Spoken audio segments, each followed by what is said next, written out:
Oh, we've got some people arriving already. Yeah, okay, good evening folks. Welcome to the latest instalment of the Cycle Touring Festival. Thanks for joining us this evening. We're just going to give people a minute or two to come on in and join us. We're up to 88 already, that's fantastic. Lots of keen beans tonight. Oh, very punctual, I'm impressed. Yeah, straight in there. Fantastic. I think we're expecting about 170 tonight, so this is a popular one. So we'll just let everybody in. If you want to let us know where you're listening from tonight, pop that in the chat. Been interested to see how far afield we've reached this week. So we've got someone from Germany already. Hi, Benjamin. The Oxford crew are with us. Thank you very much. Hopefully you can't hear the rain plummeting down in the background in Cumbria. I don't know if you're all as soggy as we are tonight.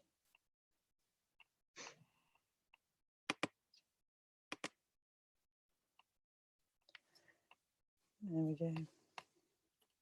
So we are recording again this evening. So if you've got friends who couldn't make it, or you want to share the talk after you've listened to it tonight, I'll put the link up at the end. So it'll be up on YouTube on the Cycle Touring Festivals page. Hi. Lisbon. In Portugal. Yeah, great. Very nice. And sunny Liverpool. Fantastic. It's only at 8 p.m. I'm quite impressed. Yeah. Magic. What you get for a dark February evening. A lot of popularity. Okay, good. So I'll just do a little bit of admin before we get started. Hopefully you're all getting into the swing of this now. Now we're a few days into the festival. It is a free festival and we really want to open access to as many people as possible to join us. If you are able to make a donation, then we'd really appreciate the support. There are some running costs, even though we're just on Zoom. There's quite a lot of organisation and various fees that we have to cover. So if you're able to donate, we really appreciate it. And again, I'll put the link up later in the talk. The recommended donations are £5 per household per talk, or if you're just going to be involved the whole week and you want to watch loads of stuff, then just £20 per household for a whole week of cycling based entertainment, but really whatever you can afford is appreciated, so thank you for that. Hopefully most of you find the chat already up there, so please do comment during the talk, add your wow factors or tell us I've been there or whatever it is that you want to share. It's really nice if it's a little bit interactive on the chat. If you have questions though that you'd like to ask, then put those in a different place in the Q&A box at the bottom. So chat in the chat, questions in the Q&A box, and we'll deal with all the questions at the end in one go. So please pop those in there, we'd love to hear them, and there'll be time for that after the talk.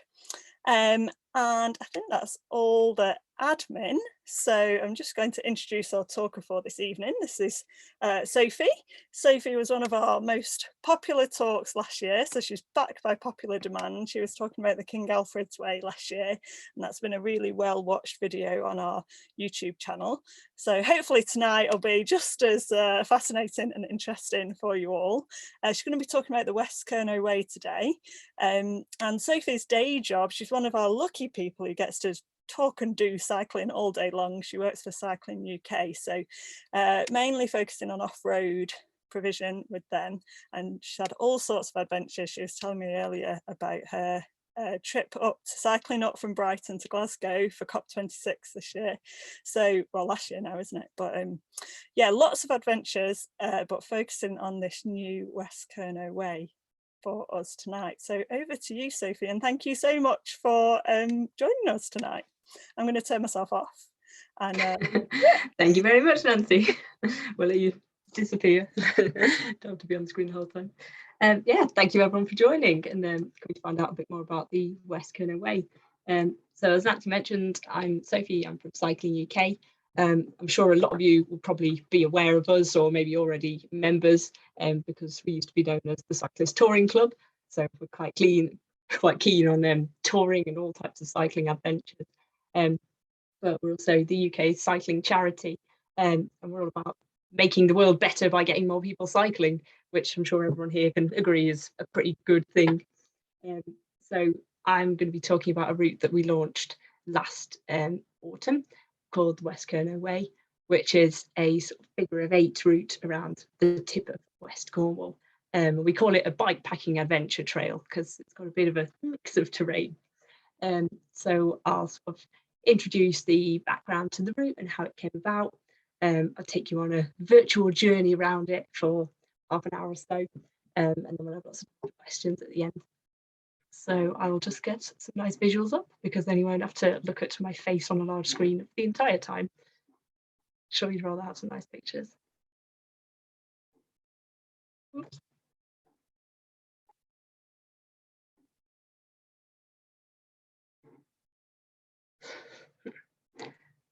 So as I mentioned, it's a kind of strange shaped route. It's a sort of figure-of-8, and we thought that makes it quite flexible because you go around the Peninsula and also around the Lizard Peninsula, but it means you can kind of split it up and do it in separate sections if you haven't got time to do the whole thing. It's about 150 miles or 230 kilometers altogether, but with a lot of climb, as you can imagine. I've got an elevation profile here just because I thought it was amusing, but I think it's about 4,000 meters altogether. So you're basically going up or down the entire time. There isn't much flat. And, it's come about as part of something called the Experience Project, which is an EU funded, managed to get the funding before Brexit, so that was quite fortunate. And it's a project to develop new sustainable tourism activities that kind of focus on really getting to know different places and learning about the culture and history, rather than just kind of people going to the hotspot locations. So we thought this would be something interesting to try, to see if it kind of gets people going to lesser known parts of Cornwall in spring and autumn, rather than just the really popular spots in the middle of summer. So now we get to set off on our little journey. But before we do, I have actually got a bit of a video which gives you a flavour of it. Unfortunately, I didn't manage to do it in the kind of highest quality setting on Zoom. So I'm going to play it off YouTube and we're going to see if it looks okay. So apologies if it's not the greatest quality, but I'll see if I can get that to work.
There we go. So hopefully you're back on the other screen now.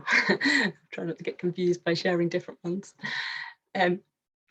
So I was very lucky to be able to go and test ride this route in June. A lot of my job does involve sitting on a computer, but occasionally I get to ride my bike, and that's always very exciting.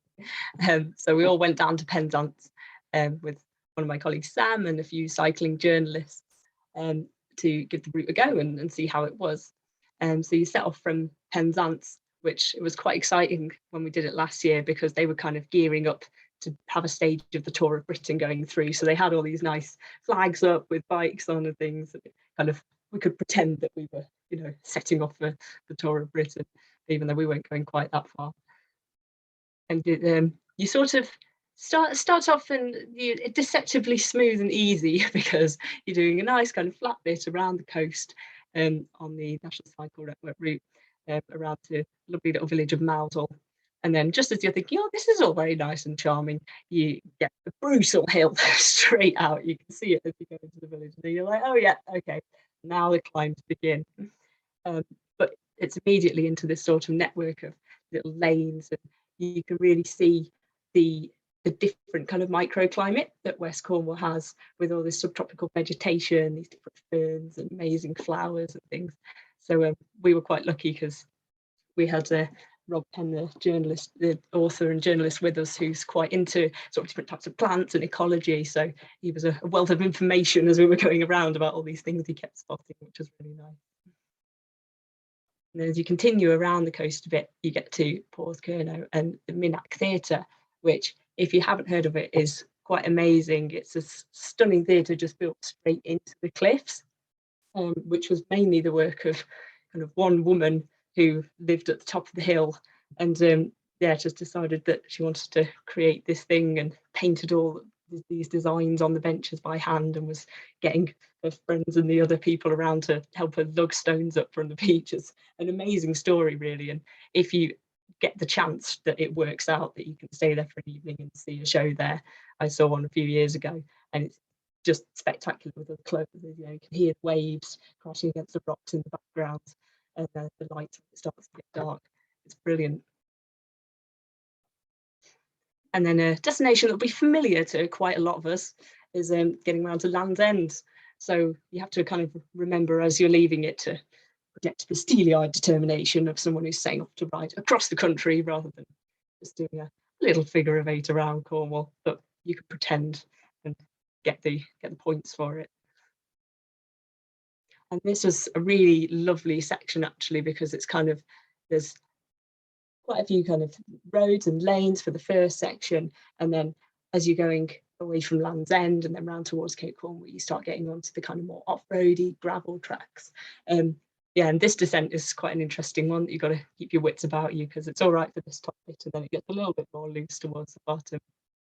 But I think for me, Cape Cornwall was kind of more impressive than Land's End, really, because obviously Land's End is a huge tourist attraction now, and it's a bit of a theme park, but then you come around to Cape Cornwall and it's much quieter and just the big dramatic rugged rocks, and you sort of feel like, oh yeah, this is the place you want to chill out and just look out at the sea a little bit more. And we were really fortunate, actually, that one of the people organising the trip had arranged for us to meet up with this wonderful lady called Caroline, who runs foraging workshops. So she'd just turned up with this hamper and made us an amazing lunch from all these things that she'd foraged. So I think they're kind of nettle and lemon cupcakes, and vegetarian sushi with all these little seaweed and vegetables that she'd found. So I think it's Fat Hen Foraging and Cookery Schools. If you had to try that out, we're thinking it's a shame that we didn't have time to actually spend a whole afternoon going out and doing the foraging with her and finding all the stuff, because it would have been really fascinating. But it tasted good either way, even if we hadn't found it ourselves. And this part is where many of you will, I'm sure, be kind of familiar with this image of the Cornish tin mines and the World Heritage Site, or if you found a poldark, then it's a common background scene in that. But yeah, it really has quite an amazing atmosphere when you're cycling past all these old mines along the coast into the distance, and especially if it's a bit misty. It wasn't for us, but for Guy Kesterman, who wrote the route guide, it was quite misty when he was cycling along there, and he said you can really kind of get this sense as you're imagining that it used to be sort of a hive of activity and so many things being transported back and forth, and now it's just kind of all faded away and crumbling down into the sea.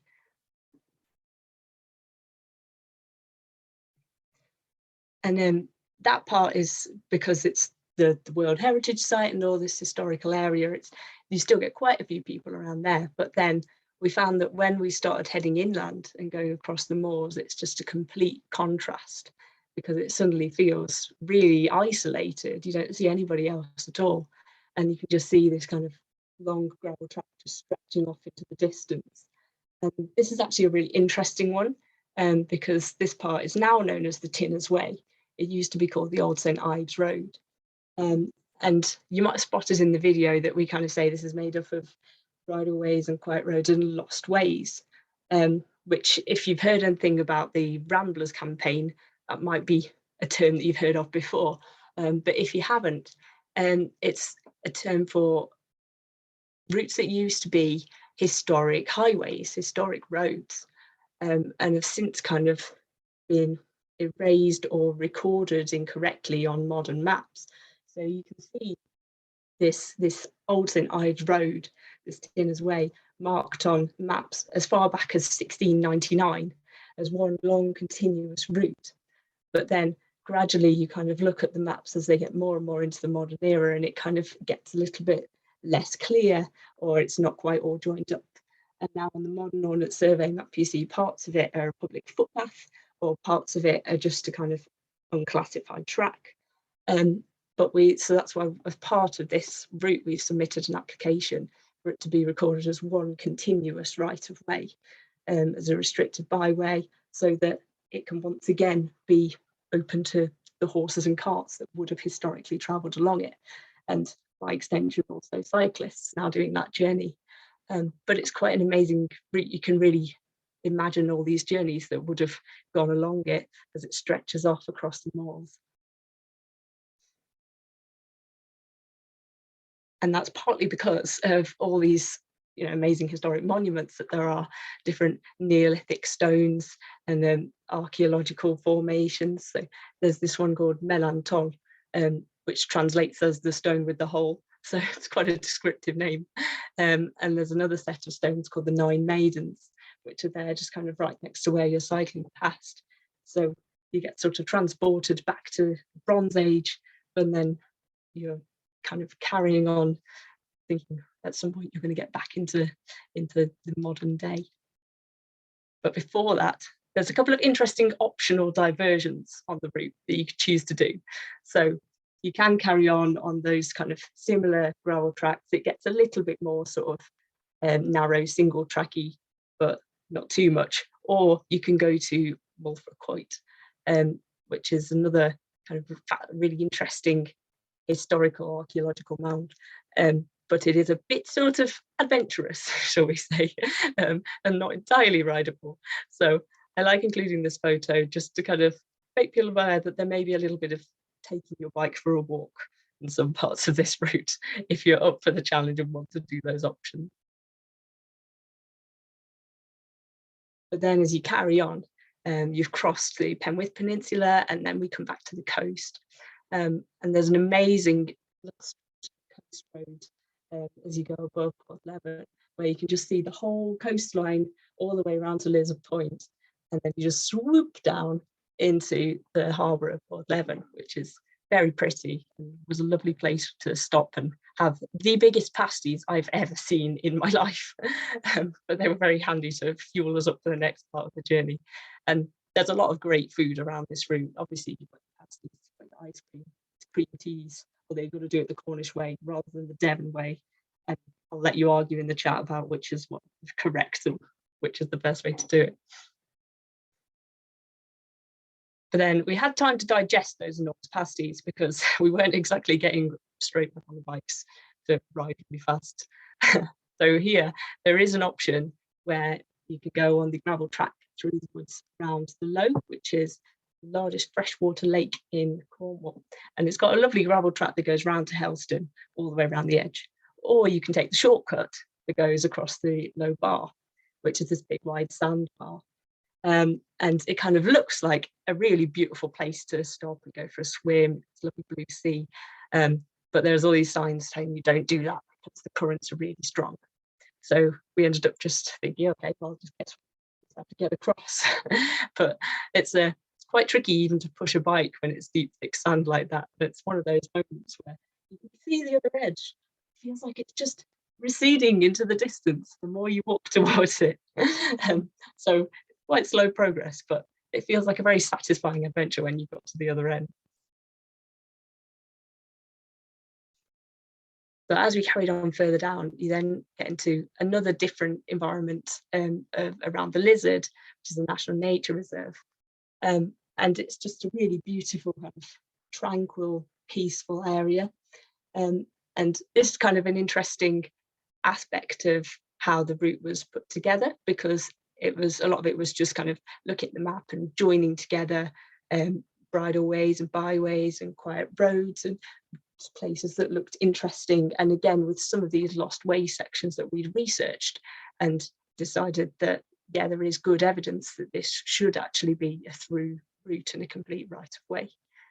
But this one was slightly different, because originally we thought we'd like to go around the coast path. There's a part there that's bridleway and you can cycle along it. But when we were test riding the route, we found that there's quite a steep rocky descent down to a place called Sophie Cove, which we thought actually that's maybe not the best place to send people along.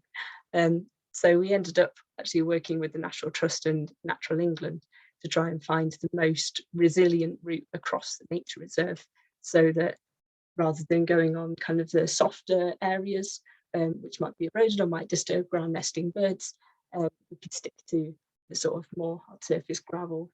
Well, not all gravel, but kind of the more resilient paths across a nature reserve, so that we can protect all these amazing areas. Because it is a really stunning bit. And again, it's so much quieter when you've kind of been around to Land's End, and then you come down here and it's equally stunning, but with a fraction of the amount of people there. And you also get the green tea from the most southerly cafe in Britain, I think it calls itself, and it does have a very fine view on a nice day. It's also a great place for bird watching, which is quite funny, because the lady in the red top there is Catherine Moore from the Unpaid podcast, who's also quite an enthusiastic twitcher. So we had Rob Penn, who was telling us all about plants, and then Catherine, who was telling us all about birds. And Lizard Point is one of the places where you can see a huge number of birds if you're kind of ready to sit around and have a look at what you can see. And it's a good success story, actually, of the Cornish chough, which is a black bird with an orange beak. And the numbers had kind of gone right down until they did a conservation project and tried to create good breeding conditions. And then since increased the numbers quite a lot of this little Cornish chough. So it's a nice one to look out for. Catherine was very excited to try and see one. I can't remember if she did, but she was definitely looking for them. And the thing that we found is that it would be nice to kind of go more slowly and leave more time for dipping into all these little coves, because there's so many lovely little spots, and you think, oh, I'd just like to stop there and have a quick dip and then carry on. And this one we just about squeezed it in, because it was kind of evening time and we were supposed to be going to the pub where we were staying in Cornwall a bit further on, but they were going to stop doing food, and it was one of those where, can we fit the swim in and then can we sprint to the pub? And we just about made it in time, but to do so you have to do a bit of a squeaking yourself and your bike up out of the cove. So again, it's one of those ones where it's not all completely riding the bike all of the time, but we did make it in the end and had some amazing muscles. So it was worth the rather fast cycling that night. And yes, this is Botallack, which is a lovely spot to stay if you do end up doing it. Just this tiny little fishing harbour. But it is one of those ones where you find all along the coast, as I'm sure you'll imagine, it's constantly plummeting down into something, and then another 20% gradient straight up the other side. But we were very fortunate on this trip to try some fancy e-gravel bikes, which I'd never had a go on before. I'd only ever tried those very heavy kind of e-bikes that you can hire in cities, but these are a completely different beast, because you find that with the very expensive e-bikes, they're actually light enough that you can push them around, or we could carry them over some rocky bits if we needed to, which was sort of a revelation to me. But it was interesting trying a multi-day trip on an e-bike, because that was something I hadn't really considered before. And we didn't want to carry all of these heavy battery chargers for all of the bikes. So we ended up making do with just one charger, and then kind of trying to charge them up and swap them over every half an hour. But luckily we found that because they weren't that heavy, you didn't have to have the battery on all the time. We could just kind of, when it was flat, just to cycle along, and then as soon as we saw the hill coming up, we go, turn it on, turn it on. So yeah, they worked really well. They were specialized Creo bikes, I think they were, but they were a lot of fun to try out. And as I wouldn't say it flattened the climbs, but it definitely makes it slightly less intimidating when you're faced with another 20% gradient, and you think, well, at least I can ride it without having to get in the bush all the time. And this is another one of the optional parts of the route. So you can either go a little bit more inland via Moorland, or you can take the ferry across the Helford, which is quite a fun little one if you can time it right for which days the ferry's going.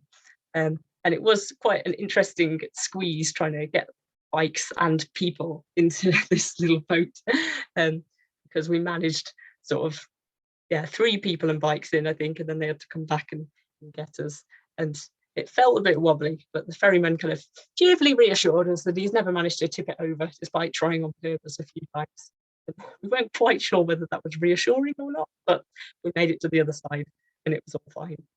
But it has quite a fun little system where you have to call the ferry over by flipping this sign around so they can see the yellow circle, and then they know that someone's waiting there. So there's all these kind of quirky little things that you find along the way. And now we're kind of heading inland again, and really into the old industrial areas with lots more mines and all these kind of interesting ruins all over the place. So there's kind of all these different shapes, and again, it's quite spooky in the mist, and you really kind of feel sort of eerie as you're just going along, and you can see all these towers and all these strange shaped towers remaining. And it was especially spooky for us one day because we'd kind of stopped to have a look around one of these, and then we could hear singing, and you sort of think, what is this? Is it the ghosts of the people that used to work in these mines, or is it something else? And then eventually we kind of went round the corner and found that it was an environmental protest group walking from Plymouth to the G7 summit. So because that was around when all the world leaders were gathering in Cornwall, and we decided that seemed a good week to go and try and do our ride at the same time, which made for some interesting things. We got helicopters going overhead and all these security people lurking around. But it was a good quirky group to meet, and hopefully they made it and managed to do their mission. So a lot of the part around this kind of northeast corner of the route uses the mineral tramway trails. So there's one called the Great Flat Load Trail, which we use quite a bit, and then various others. There's a whole network that all interconnect around Redruth and Camborne. So it kind of gives your legs a little bit of a break when you've got some slightly flatter, easier trails to go on. But it's a constant reminder of all the history and all the kind of scars on the landscape from the different human operations that have gone on. So the main route loops all the way around to Portreath in the north, but there is also an option to cut around south of Redruth, which is what we ended up doing just because of the timing of it. So I'll have to go back and do that extra loop at some point. But you end up with all these amazing views where you can just see how much the whole landscape has been altered by the mining.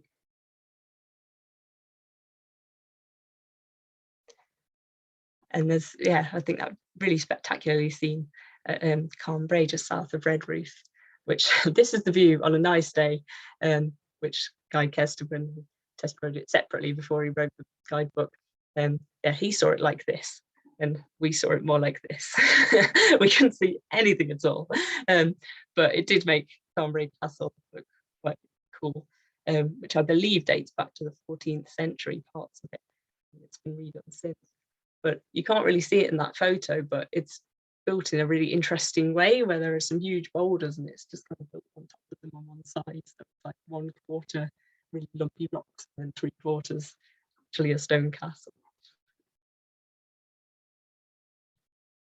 And we'd kind of thought coming back, so now we're doing the last final zigzag bit back towards Marazion, and we'd thought, oh, it doesn't seem like there's as much kind of interesting things to see just on this final leg. But the beautiful thing is Kieran Foster, who's our off-road advisor at Cycling UK, he always manages to kind of link together all these little gems. So even a route which on paper doesn't look like it's got many interesting things, you find all these tiny hidden routes and these beautiful little trails. So it's actually just a really gorgeous bit of the route coming back across here. And then we finish up at Marazion and St Michael's Mount, which if the tide is down, you can actually go across the causeway and then go right over to the hill and have a little explore around there, as long as you make it back in time before it's cut off. Unfortunately, we didn't manage to do that because we got back when the tide was high. So we just had to look at it in the misty distance. But one thing I would really recommend is then, if you have to go back into Penzance, going to the Jubilee Pool, which is a saltwater Lido, and it's all Art Deco style. And the main pool is cold saltwater, but they've recently added a geothermal pool. So they've got this geothermal well down under about 400 meters underground, and then it heats the water to a nice toasty 35 degrees. So it's lovely to just sit in there and soothe your muscles after you've done all this riding. That was a really nice treat at the end of the trip. And I realized before I do the what next bit, I actually had another video that I was going to play earlier that goes into more of the details about the Tinner's Way. So I'll see if I can get that one up for you as well.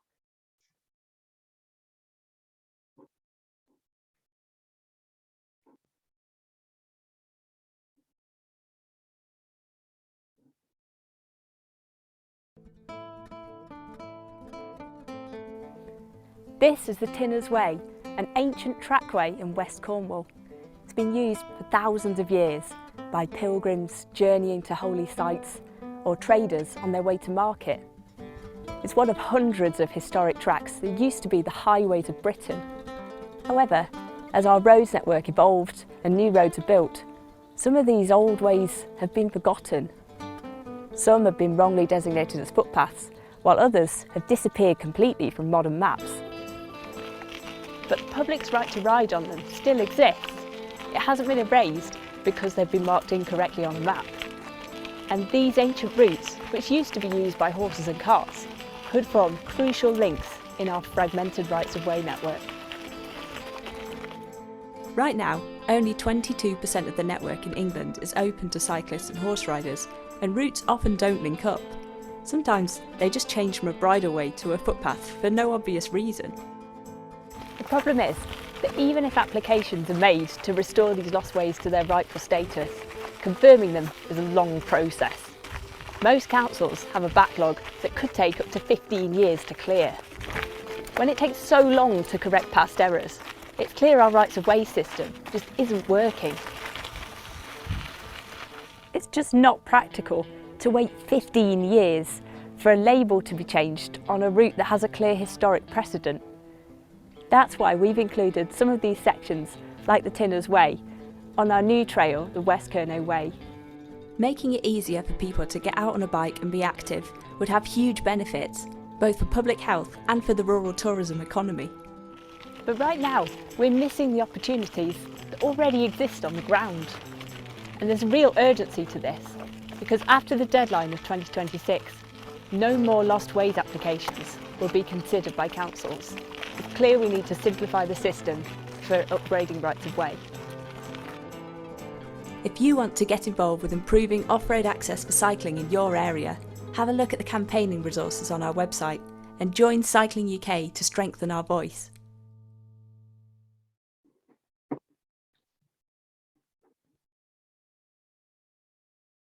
Oh, sorry, I'm just switching between my screens again. There we go, should be back on the right one now. So hopefully that gave you a bit more of an explanation of the whole Lost Ways concept and why we've included some of these sections in the West Kernow Way route. Because, I mean, that video said that 22% of rights of way are open to cyclists. That's the average across the whole of England. In Cornwall, it's actually much lower than that. I can't remember the exact percentage. But there are so many of these routes that could link together existing rights of way or quiet roads and make it a much easier network to travel around on my bike. So yeah, as it said in the video, if you're interested in finding out more about that and then maybe looking up some in your area, then you can have a look on our website and see what's going on there. But what's next in terms of routes? I did have a nice picture there. It's not come up. I don't know why. So we're currently working on 2 more routes as part of this experience project, because that's based in Cornwall and Kent and Norfolk. So we're currently working on another long distance trail in Kent, which will be about, they'll all be kind of similar distance, like a long weekend trip, sort of 150 miles. So that would be a really nice mixture of sort of around the coast of Kent, but then also up through the Kent Downs and some of the nice woodland trails, and lots of interesting kind of quirky towns and villages to visit along the way. And then we're also looking at one in Norfolk later on towards kind of September time. So both of these, you might be pleased to hear, will be a little easier than the West Kernow Way in terms of the amount of climb and slightly less challenging terrain. There'll be more kind of touring or hybrid friendly routes that you could do with panniers and kind of the sort of gear that you might be more used to, rather than rattling around on rocky trails. So I'm really looking forward to kind of going and testing that one out, seeing what that one's like. I'm sorry about my lack of pictures here. But yeah, so if you want to find out more, you can go to the West Kernow Way page on the Cycling UK website. So we've got the GPX route there that you can download. And there's also a printed route guide available to buy. So if you're a Cycling UK member, you get a 20% discount on that. You can also join as a member and then you'll get that discount if you want to buy it. So I'm going to stop sharing my screen now, and then we can go through any questions. I've seen there's lots of things popping up in the chat in the Q&A box. So stick your questions in Q&A and we'll try and go through them. Thank you so much, Sophie. That was absolutely beautiful to see all those pictures, and yeah, really inspiring. Lots of people on the chat saying how they can't wait to get down there and try out some of those sections. So thank you for filling us in on it all. You're right, we've got loads of questions, so let's whiz through the ones in the Q&A and box and then see. I've also noted down a couple from the chat as well, so let's start at the top here. And we've got Greg starting us off. Does the route published on Commute include possible detours that you've mentioned to us tonight, or is that just in the published guide? Do we need to go there for the full details? Was that the route on Commute, you said? So what we usually do is we kind of create a core route, which is the main GPX file. So I think that will be the one that's on Commute. And then we think, you know, if we tend to keep the optional sections as kind of just in the route guide, because sometimes there's a little like message that you need to know about it. Kind of, there might be a sort of a section where you might have to go slowly if it's busy with lots of people, or it's a sensitive wildlife area, so ride carefully, or there might be a short section you have to push or something. So we usually tend to kind of keep the optional sections as just in the route guide on the maps for that reason. Yeah, makes sense. Oh, there's a ferry that you might need to wait 2 days for. That's true as well. Yeah, no, that makes sense, because then it's simple for people who just want to see the sort of main route as well, isn't it, that way? So yeah, rather than having, you know, option A and option B and option C. Yeah. And so the guide's available on your website. Yeah. Yes. People want to go for that. Great. Thank you. And then we've got Debbie. What would you say is the minimum tyre size for this route? I love it when people ask totally technical questions. Oh no, I hate it when people ask really technical questions. I mean, I wouldn't know the answer, but well, we did it on gravel bikes with, I'd say, standard gravel bike tyres, whatever width that is. And it's a difficult one because the route is probably kind of 50-50 on-road and off-road.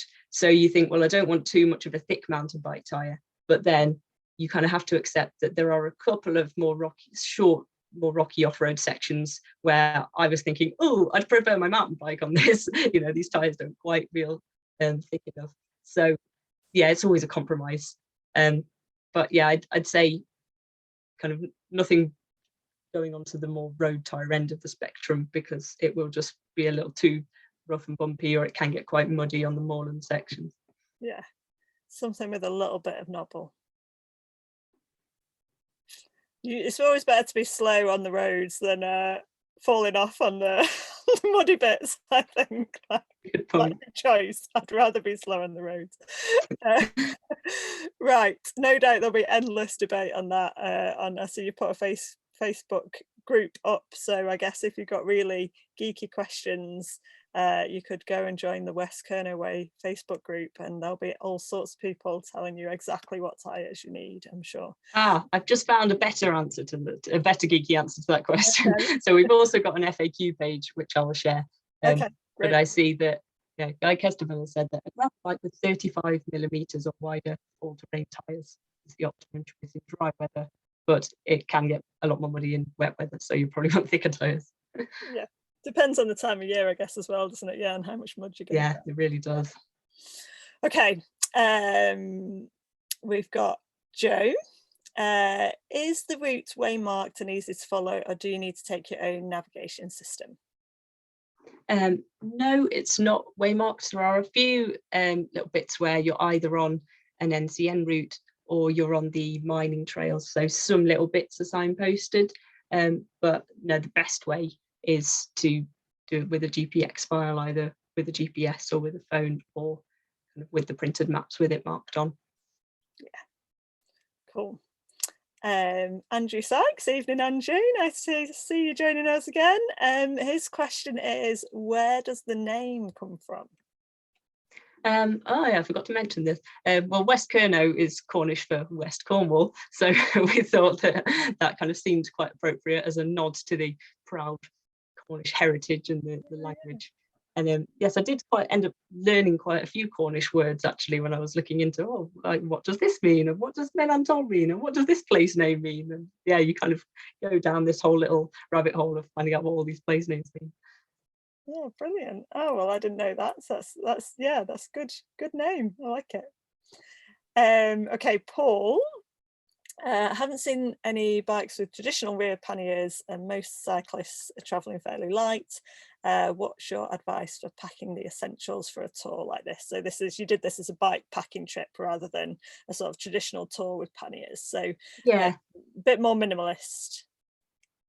Yeah, well, I guess the lighter that you go, the easier you'll find the climbs, which is quite a big factor. We did manage to carry camping gear, but I'd borrowed a tent that was lighter than my tent, so that kind of helped, because I might have struggled to squash mine into those little bags. I think you could do it with panniers. It would be a little bit of a squeeze on some of the bits across the moors.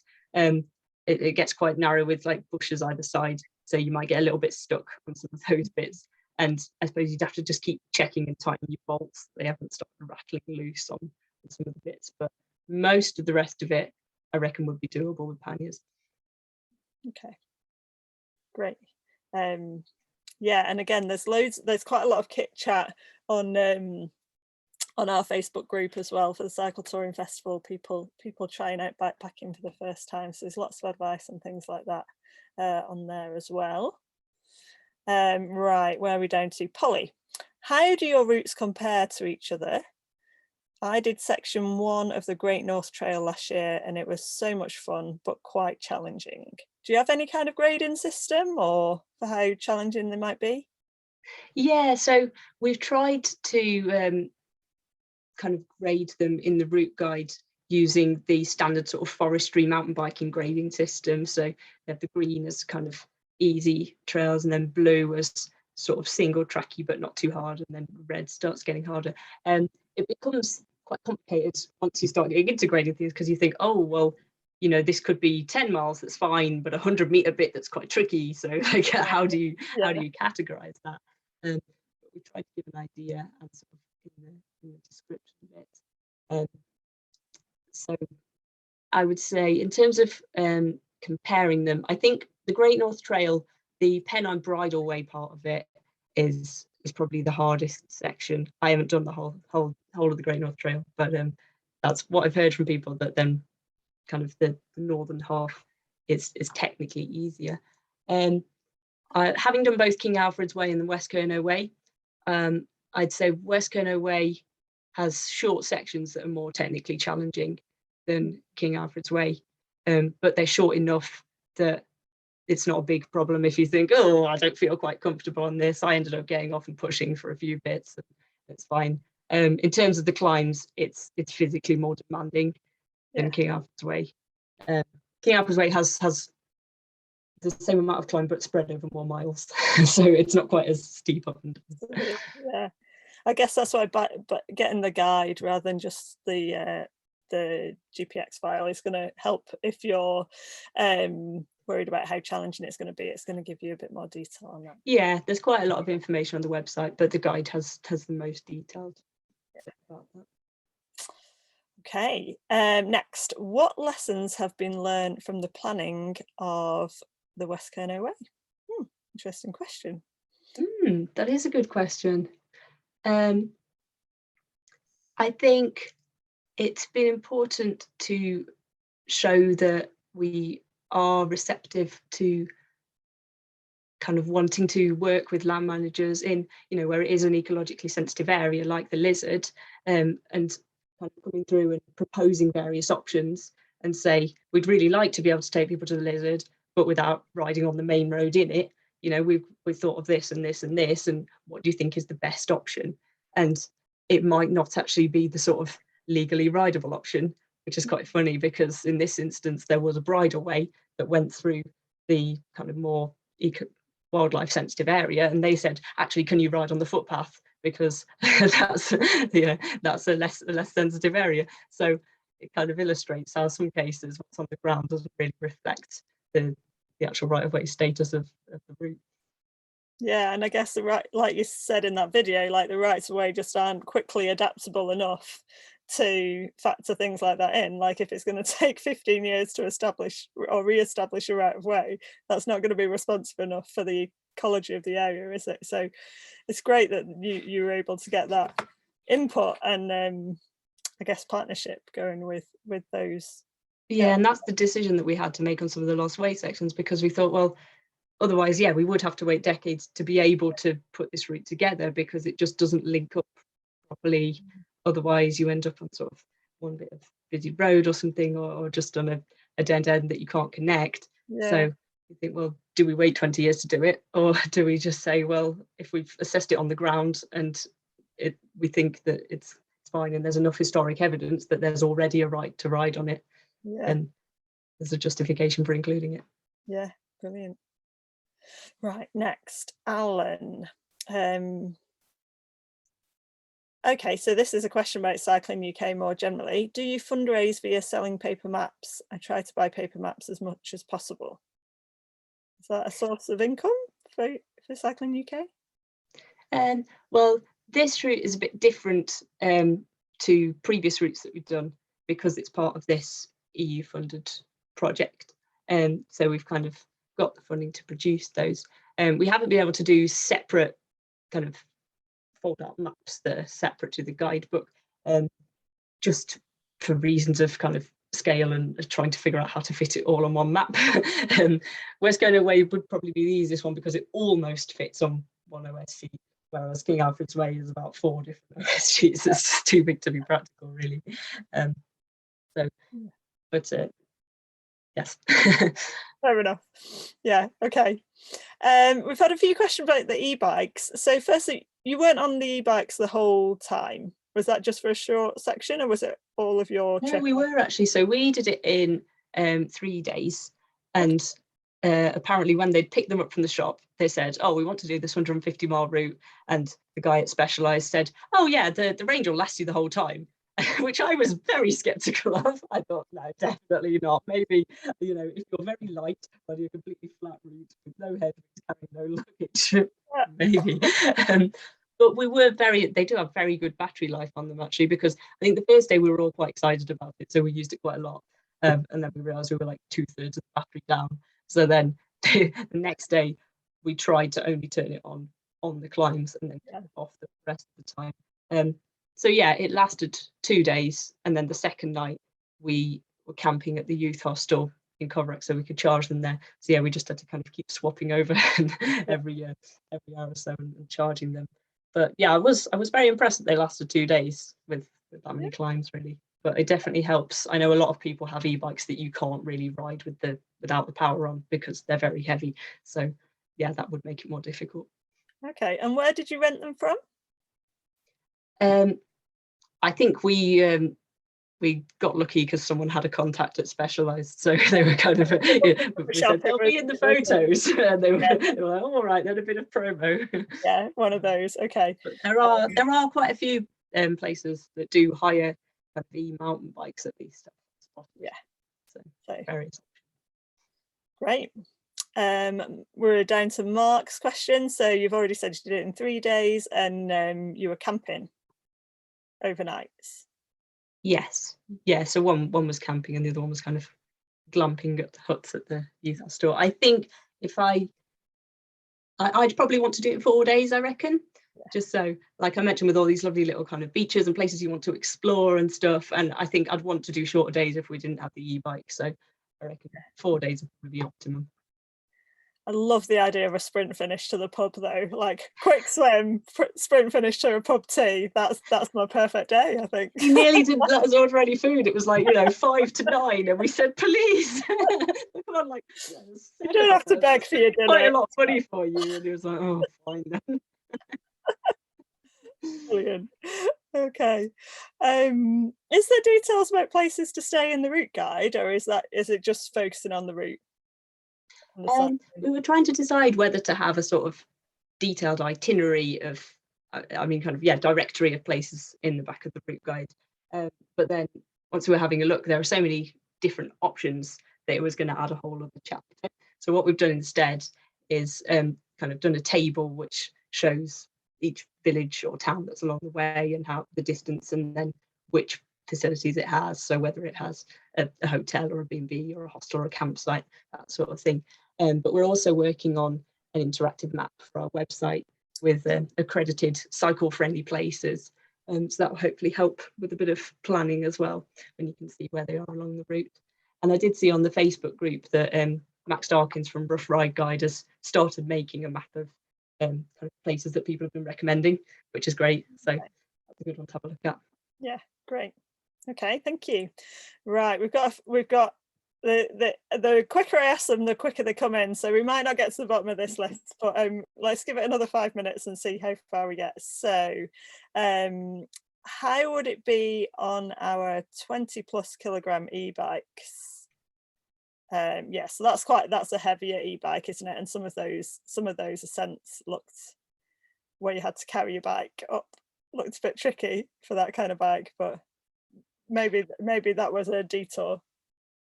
Yeah, I reckon for the bits where we picked it up, you could push it, so that would be okay. I guess if you were using the battery all day, then you'd probably want a couple of batteries, because it'd be sad to run out and then be faced with a really steep, horrible climb. But again, that would make it heavier, so it's tricky. Balance, isn't it? I don't know is the honest answer, because I haven't really tried riding off-road on a heavy e-bike, so I don't really know what it's like. But yeah, I think it'd be easier to have the power, but yeah, it would be heavier. So there are some bits where you're probably going to have to push it, and you'd have to bear that in mind, that it might be hard work, unless you've got that walk button where you can get it to roll the wheels around. That's quite helpful. Ooh, yeah, I didn't know about that. Okay, yeah, that sounds good. how much capacity do campsites en route have? Is booking essential? Booking spoils the fun of lingering at the best bits. I guess that's quite seasonal in Cornwall, isn't it, really? Yeah, I suspect that's the answer, that, you know, if you go in the middle of summer, booking is probably essential. If you go kind of spring or September, October, then you might get away with it. But yes, I don't really kind of know Cornwall well enough to be able to say what it's like around April or September. Get chocker in August. Yeah, I would have thought so. Yeah, maybe avoid June, July, and August, and you might be okay for a bit more of a maybe less spontaneous options. Yeah. Okay, Ian, have you any more off-road bikepacking routes in the pipeline? So you mentioned a couple of things that are coming up next at the end of the talk. Yeah, and we may potentially have one we've kind of just started discussions about in North Wales, which is still a very vague idea, but we've kind of been talking to a few people around there, so that might be a one kind of at some point. I think that'll probably be the next one, which is quite exciting. Maybe that'll be next year's talk, or maybe it will. Yeah, is a year long enough? I don't know. Okay, we've had a few questions all asking sort of about travelling to the start. Sort of, is there a way of doing that without sort of driving there, or if you do drive there, is there an obvious place to leave your vehicle for the however many days it is? That sort of logistics. Yeah, I mean, in theory, there is a nice, I think it's called the Cornish Riviera sleeper train, which goes kind of, you know, from London all the way down to Penzance. So, you know, the idea is very nice that you could get on and kind of take the sleeper train down. Unfortunately, the bike capacity, Great Western Railway long distance trains is not great. I'm sure some of you have used them, and we get a lot of people kind of bringing into Cycling UK going, can you do anything about this? Because they're one of those tiny little cupboards with the hooks, so they're very awkward. So yes, you know, if you can, then yeah, you can get the train to Penzance, and that works out very well. But yeah, if you feel that driving is the only practical option, then it actually works quite well, because there is a long stay car park on Penzance Harbour where I think you can download an app and then kind of update the ticket each day while you're out and about, so you don't have to worry about kind of your car getting stuck there. That's or as JM says, you can cycle to Cornwall. That's a great idea. Why not? Exactly. For anyone listening from outside the UK, you do need to book bikes on trains in the UK. Yes, I forgot to mention that. It's a very good point. It can be an annoying process, but yeah, as someone's saying in the chat, the GWR trains that go down to Cornwall, you can get a bike on, but be sure to book it on. Right, so there's one, I think a lot of these questions are sort of repeats that you've already answered, which is great. I just saw a comment that's saying the Caledonia sleeper in Scotland have banned e-bikes. They haven't actually. They've done a U-turn on that now because people campaigned against it. So that's good news I saw coming in earlier this week. Great, that's good news. Couple of questions about issues with landowners. Has there been, you've mentioned the people around the lizard that you worked with, but has there been any other sort of issues, or I don't know, resistance or problems from any of the landowners on this route that you're aware of? Yeah, I mean, you usually kind of get one or two issues which we sort of then kind of have a process where we go through and think, well, is it a safety thing? Is it a big problem? Does it need urgently dealing with, or can we kind of monitor how it's going and then try and find a solution to it? So yeah, there is one that a few people have found a bit further round from the lizard, near Cannock, where that beach was. So yeah, that's kind of one where we're sort of in ongoing discussions about that one, and seeing what we do about there. So yeah, we're kind of finding a way to resolve that. Great. It's great to do these sort of